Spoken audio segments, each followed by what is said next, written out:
It appears to be that time of the year when all the elements mobilize to go up in arms against man. What with unprecedented flooding in Western Europe and China, which has left a trail of death and devastation in the past few days, blazing fires across several cities in the United States and even here in Lagos State, Nigeria, where thousands were left trekking home last week Friday after a heavy downpour turned the roads and streets into mini rivers. Hundreds of houses, many of them story buildings, were swamped, leaving families and businesses gasping for breath. With her estimated more than 20 million inhabitants, Lagos is not just one of the world's fastest growing cities, but also one with some of the most decrepit infrastructure for dealing with the predictable fallout of the ongoing climate change crisis.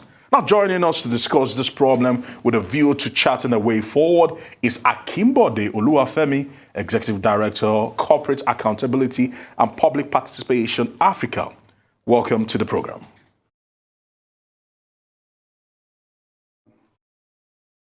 All right, let's get it started from the deluge that happened on Friday, last week Friday. A lot of people are chalking it down to the effects of climate change, while some are just saying that it was another bad Friday, or probably a dark Friday here in the city of Lagos. Please put it in the right perspective for us. Well, I think for us to be able to situate some of this problem clearly, we should stop trying to downplay the fact that the climate change crisis is here with us. From your introduction, you mentioned what is going on in Western Europe, and the German Chancellor called it terrifying. What's currently going on in China, in several parts of the world. There is no denying the fact that what scientists told us, that climate change will cause extreme weather events, is happening now.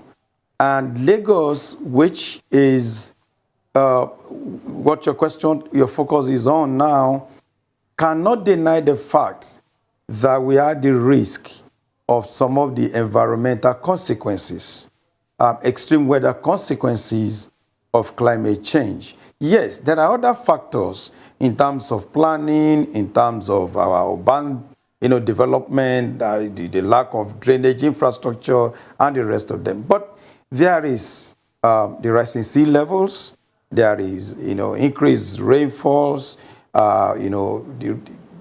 the level at which we don't ever witness before, or the intensity that are way higher in terms of when you look at the duration of rainfall that we've never seen before. So climate change is here.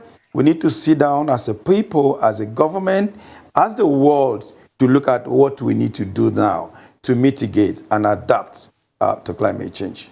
Okay, Mr. Akinbode, even if we were to accept that climate change is here, could we not still be up against the issue of fatigue, in that people may be thinking, what am I supposed to do? What can my action do, especially in the context of the fact that it has been established that the West are more culpable for some of these reactions in the climate than even a continent like Africa? So let me start by what we can do as a people. I think what we can do as a people is to demand accountability as regards to the management of the environment from our government at various levels. And I mean this by saying that even at the level of the state, regional, national government, and of course, at the global level, we need to demand from people who represent us policies that will tackle climate change. Yes, we have the UNFCCC, United Nations Convention